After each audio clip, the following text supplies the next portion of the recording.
నమస్తే, welcome to NH TV. Bulldozer justice అనే పేరు వినబడగానే మనకి యూపీ ముఖ్యమంత్రి యోగి ఆదిత్యనాథ్ గారి పేరు వినబడుతోంది. అక్రమ నిర్మాణాలు ఎక్కడున్నా అతను సహించరు.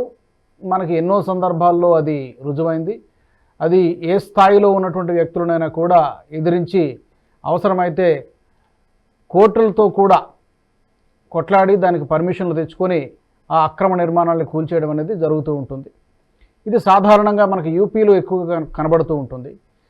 తాజాగా ఇదే ఫార్ములాను, యోగి ఆదిత్యనాథ్ ఫార్ములాను దేవేంద్ర ఫడ్నవీస్ కూడా ఫాలో అవుతున్నారా అనిపిస్తుంది. తాజాగా పూణే సమీపంలో ఉన్నటువంటి పింప్రి చించ్వాడ్ అనేటువంటి మున్సిపల్ కార్పొరేషన్ పరిధిలో ఒకటే చోట 827 ఎకరాల్లో సుమారు 5,000 అక్రమ నిర్మాణాలని కూల్చిపడేశారు.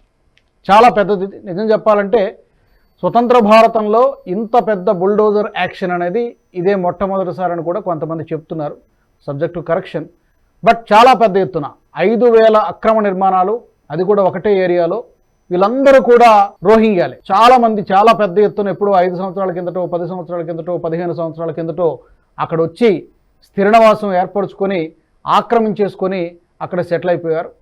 అవన్నీ కూడా అక్రమ నిర్మాణాలని తేలిన తరువాత వాటన్నిటిని కూడా కూల్చేశారు. చాలా పెద్ద ఎత్తున ఒత్తిడి కూడా వచ్చింది. సుమారుగా ఒక 30 పిటిషన్లు వీటిని ఆపాలి అంటూ కూడా పిటిషన్లు రావడం జరిగింది. అయితే కోర్టు వాటిని పరిగణనలోకి తీసుకోలేదు. మొత్తం మీద యోగి ఆదిత్యనాథ్ గారిని దేవేంద్ర ఫడ్నవీస్ కూడా ఫాలో అవుతున్నారా ఈ బుల్డోజర్ జస్టిస్ ఫార్ములా విషయంలో? ఏం జరుగుతోంది మహారాష్ట్రలో? ఈ అంశాన్ని గురించి మాట్లాడదాం. నాతో జాయిన్ అవుతున్నారు సామాజిక రాజకీయ విశ్లేషకులు పేకేటి ప్రసాద్ గారు. ప్రసాద్ గారు నమస్తే. రాజు గారు నమస్కారం. ఏంటి, మనం చాలా సందర్భాల్లో గతంలో కూడా మాట్లాడుకున్నాం. ఈ బుల్డోజర్ జస్టిస్ ఎవరికి నచ్చినా ఎవరికి నచ్చకపోయినా తనదైనటువంటి స్టైల్లో అతను అక్రమ నిర్మాణం అని తెలితే దాన్ని కూల్చేస్తారు, అందులో ఏం సందేహం లేదు. బట్ ఇప్పుడు ఇదే ఫార్ములా మిగతా రాష్ట్రాల్లో కూడా వస్తే బాగుంటుంది అనేటువంటి అభిప్రాయాలు గతంలో మనము మాట్లాడుకున్నాం. చాలామంది అనలిస్టులు చెప్తూ ఉంటారు. ఇప్పుడు మహారాష్ట్రలో అది మొదలైనట్టుగా కనిపిస్తోంది. ఏంటి దీనికి సంబంధించి పర్టికులర్గా మీ దగ్గర ఉన్న ఇన్ఫర్మేషన్ ఏంటి? రాజు గారు, దేవేంద్ర ఫడ్నవీస్ గారి ఫస్ట్ టర్మ్ లో కూడా ఆయన ఇటువంటివి ఏవైతే వచ్చాయో ఉక్కు పాదంతో వాటిని హ్యాండిల్ చేశారండి, ఐరన్ ఫిస్ట్ తో. సో ఇంకోటి ఏంటంటే, యాక్చువల్లీ పింప్రి చించ్వాడ్ అనే ప్రాంతము, దానికి అక్కడ మనకి ఏంటంటే దేశంలోనే థర్డ్ మనకి ఫాస్ట్ గా ఎమర్జింగ్ గ్రోయింగ్ సబర్బన్స్ అండి అది. ఓకే, అంటే దాన్ని మున్సిపాలిటీని ఏమంటారంటే పిసిఎంసి అంటారు. సో అయితే ఇక్కడ మనకి చూసుకోవాల్సిన అంశాలు ఏవైతే ఉన్నాయంటే, ఇక్కడ అసలు ఎందుకు క్లియర్ చేయాల్సి వచ్చింది అనేది చూసుకుంటే, ఎక్కువ ఇల్లీగల్ స్క్రాప్ షాప్స్ ఉండేవి. అక్కడే ఒక ఇంద్రాయణి రివర్ నది ఒకటి ఉండేది, దాని మీద కూడా అక్రమంగా ఎంక్రోచ్మెంట్ చేసేస్తున్నారు. విపరీతమైన పొల్యూషన్. అంటే మహారాష్ట్ర పొల్యూషన్ కంట్రోల్ బోర్డు వాళ్ళు నోటీసులు ఇచ్చినా సరే వాళ్ళు ఏం చేయట్లేదు. ఇది వరకు ఈ పొలిటికల్ ఇంటర్ఫీరెన్స్ వల్ల ఈ ఇల్లీగల్ కట్టడాన్ని కూల్చేయడాలు అవన్నీ చేయలేకపోయారు. అయితే చాలా మందికి తెలిసే ఉంటుంది, డిసెంబర్ 8, 2024లో చాలా పెద్ద యాక్సిడెంట్ అయింది. అంటే అక్కడ తరచూ ఫైర్ యాక్సిడెంట్ అవుతుంటుంది. సంవత్సరానికి 8 నుంచి 10 యాక్సిడెంట్లు ఆ ప్రాంతంలో. అయితే మనకి ఆ ప్రాంతంలో ఇంకో సమస్య ఏంటంటే, అంటే మీరు బుల్డోజర్ యాక్షన్ అనేది చూస్తున్నారు, కానీ ఆ యాక్షన్ ఎందుకు తీసుకున్నారు అన్న విషయం కూడా చెప్పాలి ఇక్కడ. కరెక్ట్. ఏదో ఒక వర్గం మీద ఏదో కక్ష సాధింపు కాదు కదా. ఇప్పుడు మనం అక్కడ పూణే చుట్టుపక్కలకి ఎంత ప్రమాదం అవుతోంది అనేది కూడా చూసుకోవాలి. ఇంకో అంశం చూసుకోవాల్సింది ఏంటంటే అండి, ఇక్కడ ఇల్లీగల్ రోహింగ్యాలు కూడా ఎక్కడ అలా స్థిరాస్తులు వాళ్ళు ఎలా తెచ్చుకుంటున్నారు, కొనేసుకుంటున్నారు కూడా చూడాలి. మనకి ఏంటంటే, అది గత సంవత్సరము ఈ పింప్రి చించ్వాడ్ ప్రాంతంలో 2 రోహింగ్యా పట్టుకున్న తర్వాత వాళ్ళు అసలు దేశంలో ఎలా వస్తున్నారు. ఆ ముజామిల్ ఖాన్ అనే వ్యక్తి ఒక చిన్న ప్లాట్ కొనుక్కొని 80,000కి వాడు ఇల్లు కొనేసుకుని దాన్ని ఇంకా సుపారీ బిజినెస్ లు అవి ఇవి చేసుకుని ఎలా డబ్బు సంపాదిస్తున్నాడు అంటే ఇటువంటి థ్రెట్స్ ఏవైతే ఉన్నాయో అవి చూసాము.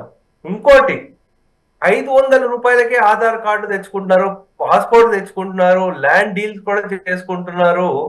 ఇది జూలైలో గత సంవత్సరం చూసామండి. సో ఇలా మనకు ఆ ఏరియాలో వచ్చే సమస్యలు ఏంటంటే దీనివల్ల ఎక్కువ ట్రాఫిక్ కంజెషన్ అయిపోవడము, ఇంకోటి క్రైమ్ రేట్ విపరీతంగా పెరిగిపోయింది, అవును, లవ్ జిహాద్ కేసులు పెరుగుతున్నాయి, ఇల్లీగల్ అంటే ల్యాండ్ జిహాద్ కూడా పెరుగుతోంది. అంటే అక్కడ ఇల్లీగల్ ల్యాండ్ గ్రాబింగ్ జరుగుతోంది. అలాగే హిందువులు ఎవరైనా వాళ్ళ పండగలు ఏమైనా చేసుకుని వాళ్ళ ప్రొసెషన్లు వెళ్తుంటే వాళ్ళ మీద రాళ్లు వేయడం జరుగుతోంది. ఏంటంటే అక్కడ ఉండే ఎమ్మెల్యే, ఇప్పుడు ఎమ్మెల్యే మహేష్ లంగే గారు ఎవరైతే ఉన్నారో చాలా స్ట్రాంగ్ గా నిలబడ్డారు వాళ్ళు. లేకపోతే ఒకప్పుడు యాసిన్ భట్కల్ ఎవరైతే ఉన్నారో ఆ వ్యక్తికి అంటే ఇండియన్ ముజాహిద్దీన్ లింక్ ఉన్న వ్యక్తి అక్కడ ఆ ఏరియా ప్రొటెక్షన్ కూడా ఇచ్చింది.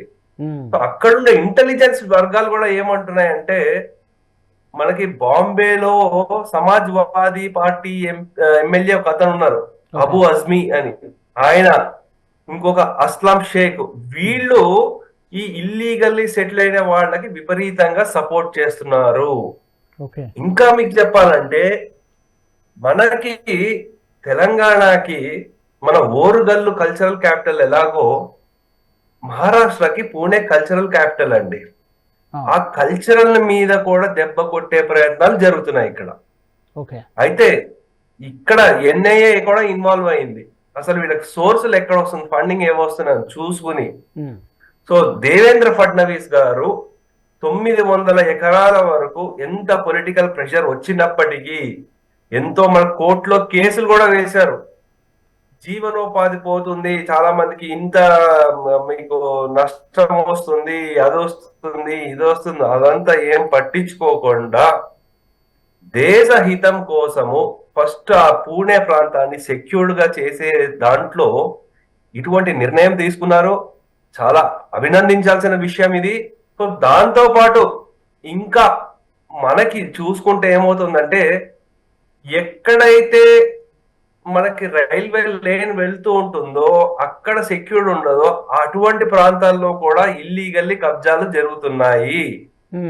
అది వాటిని కూడా మనము అది సేఫ్ గార్డ్ చేసుకోవాల్సిన అవసరం ఎంతైనా ఉంది. ఎందుకంటే ఇప్పుడు ఒకటి పూణే ఎయిర్పోర్ట్ దగ్గర కాంపౌండ్ వాళ్ళు మార్చేశారు, అక్కడ ఒక అన్ఆథరైజ్డ్ మజర్ వచ్చిందని కూడా అంటున్నారు.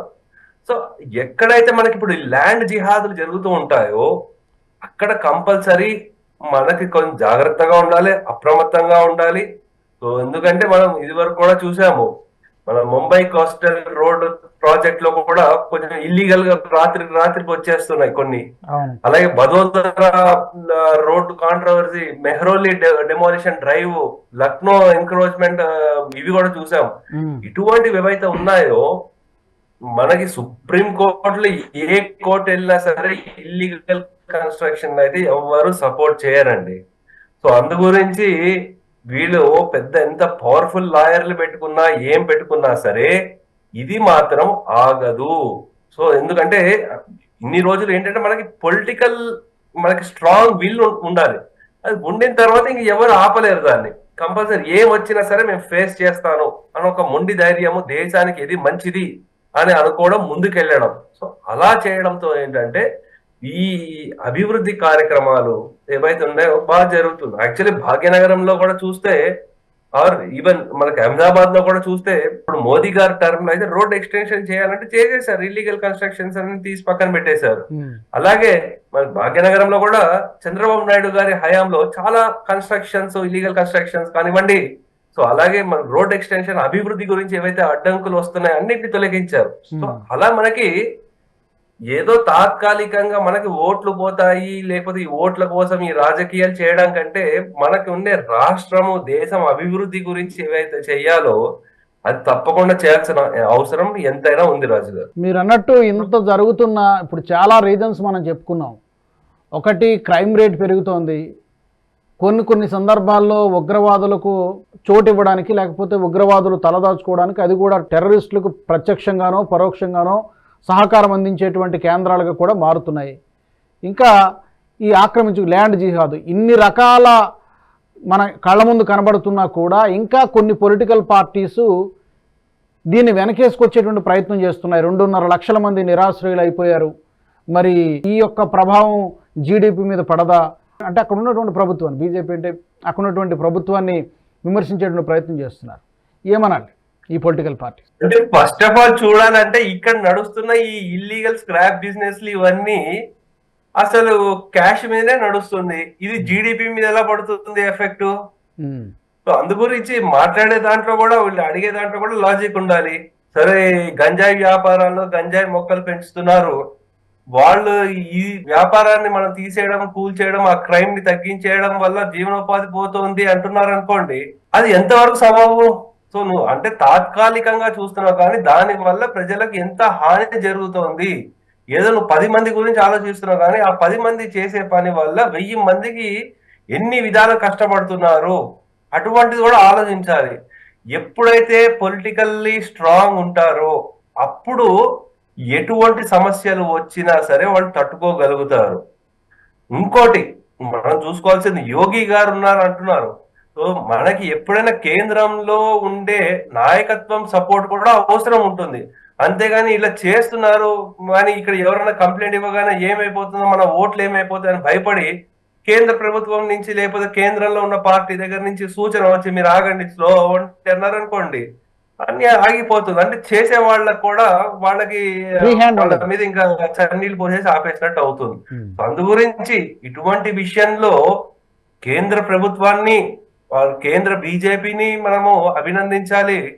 అలాగే ఇక్కడ మహారాష్ట్రలో ఫడ్నవీస్ గారి గవర్నమెంట్ కొలిషన్ గవర్నమెంట్, శివసేన వాళ్ళని అభినందించాలి. అలాగే మన ఎన్సీపీ వాళ్ళని కూడా, ఎందుకంటే వీళ్ళందరూ ఎవరైతే ఇల్లీగల్ ఉన్నారో ఒకప్పుడు ఎన్సీపీకి సపోర్టర్లుగా ఉండేవాళ్ళు. సో అందుగురించి అటువంటి వాళ్ళు పోయిన తర్వాత కూడా అంటే వాళ్ళు కూడా నిలబడుతున్నారు, సపోర్ట్ గా ఉంటున్నారు, దేశానికి ఏది మంచిది అని ఆలోచిస్తున్నారు. సో అది ముఖ్యమైన అంశం అండి. ప్రసాద్ గారు, అయితే మనకి రోహింగ్యాల గురించి మనం చాలా సందర్భాల్లో మాట్లాడుకున్నాము. ఇది కేవలం ఒక రాష్ట్రానికే పరిమితమైనటువంటి సమస్య కాదు. అటు మహారాష్ట్ర కానివ్వండి, ఇందాక మీరు అన్నట్టు హైదరాబాద్, తెలంగాణ రాష్ట్రంలో కానివ్వండి, అస్సాం, వెస్ట్ బెంగాల్, ఇలా ఎక్కడ పడితే అక్కడే ఉన్నారు. ఎక్కడి నుంచి వచ్చారనేది మనకి క్లారిటీ ఉంది, కానీ ఎంతమంది ఉన్నారనేది ఒక స్పష్టత లేదు. వీళ్ళ వలన ఎన్ని రకాల నష్టాలు జరుగుతున్నాయి, మన దేశానికి డెమోగ్రఫిక్ చేంజెస్ ఎలా జరుగుతున్నాయి, దానివలన ప్రభుత్వాల మీద కూడా, ఎన్నికల మీద కూడా ఈ ప్రభావం పడుతుంది. ఇలా చాలా రకాల నష్టం జరుగుతుంది దేశానికి, సమాజానికి. మరి ఇన్ని నష్టాలు జరుగుతున్నప్పుడు రోహింగ్యాలు అందరినీ కూడా అసలు ఎంతమంది ఉండొచ్చు సుమారుగా మీ అంచనా ప్రకారం మన దేశంలో? కొంతమంది 2 కోట్ల మంది అంటారు, 5 కోట్ల మంది అంటారు, రకరకాల లెక్కలు చెప్తూ ఉంటారు. ఎంతమంది ఉంటారు? వీళ్ళందరినీ కూడా ఇప్పుడు అమెరికా ఏదైతే చేస్తోందో అలా అక్రమంగా వలస వచ్చినటువంటి వాళ్ళందరినీ కూడా దేశం నుంచి ఎందుకు పంపించలేం? ఏంటి రాజు గారు, మొదటిగా ఏంటంటే ఇల్లీగల్ బంగ్లాదేశీలు దగ్గర 2 కోట్ల వరకు ఉంటారు అంచనా. అంటే ఇది ఒక మనకి పార్లమెంట్ లో 2017-18 సమయంలో మంత్రివర్యులు ఇచ్చిన స్టేట్మెంట్ అది. సో దాంతో పాటు ఇల్లీగల్ రోహింగ్యాలు కూడా విపరీతంగా గణనీయంగా పెరిగిపోయారు. దాని మీద డైరెక్ట్ నెంబర్ అంటే ఎవరు చెప్పలేరు దానికి. అయితే మీరు ప్రశ్న ఏం అడిగారంటే, మరి ఇలా పెరుగుతుంటే మరి కేంద్ర ప్రభుత్వం ఏ స్టెప్ తీసుకుంటోంది అంటే, ఫస్ట్ ఆఫ్ ఆల్ ఈ యాక్షన్ ఏవైతే ఉన్నాయో ఇల్లీగల్ పంపించేవి జరుగుతూనే ఉన్నాయి, పెట్టేది ఎక్కడ.